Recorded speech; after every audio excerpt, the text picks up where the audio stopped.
فكرة الفيديو انه الاب راد يعرف تصرف البنت، وفي مقابلة هي بالحقيقة وهمية، لكن هو راد يبين ردود افعالها من خلال هذه المقابلة.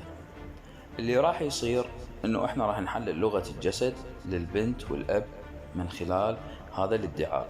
فالاب يبدي يسترسل بالكلام ويحكي بأن هو عنده طفلة وهاي احد اطفاله، وراح يبدي يعرفها. Know that you wanted me to send a video and you wanted me to include one of my children, and I only have one child. Her name is Abby. نشوف تحية الطفلة وابتسامتها وتواصلها بالنظر للكاميرا وفتح راحة اليد، فهي الآن بتفاعل سلوكي إيجابي لحد هذه اللحظة. بعدها الأب راح يستمر بالكلام، يسترسل، يريد يعرف عن نفسه بأن كل يوم هو عندما يقعد راح نلاحظ هنا الطفلة، لأن هو راح يتكلم بأن يقعد الصبح يرتدي البدلة يمارس الرياضة، فنشوف هنا هي تصغيله. So you wanted some background, like I dress like this every day as soon as I get up. I get up at 4 a.m. نشوف طبيعة الحاجب على الوجه كيف هو مرفوع، لكن هنا راح تتغير الملامح. فهنا عندما بدأت تسمع، لاحظوا عندما بدأت تسمع كلام غير الواقع، غير اللي يشوفه من أبوها، ارتفع الذقن بشي بسيط للأعلى، وهذا يدل على اهتمامها بالإصغاء، اهتمامها باللي دا يقوله. والأمر الثاني نزول الحاجب. الإنسان دائما عندما يغضب تشوف الحواجب تاخذ مستوى للأسفل وتتقارب بزاوية. بعد راح نلاحظ سلوكها. Every morning الآن فتحت العين، ارتفع الحاجب، فأصبح عندها الدهشة.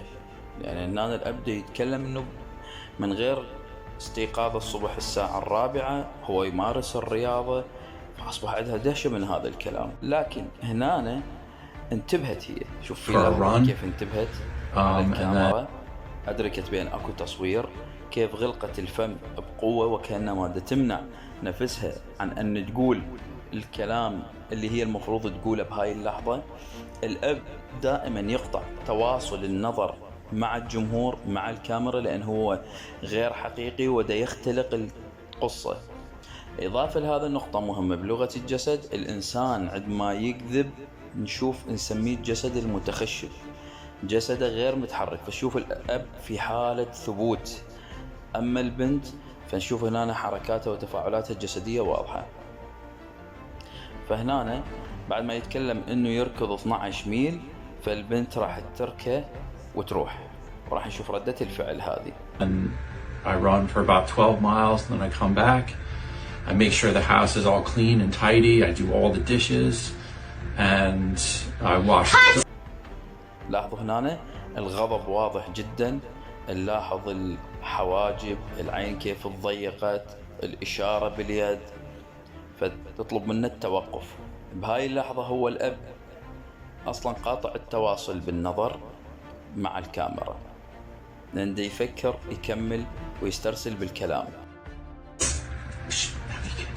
That's not true. It's not true. Hey, I'm trying to get this job.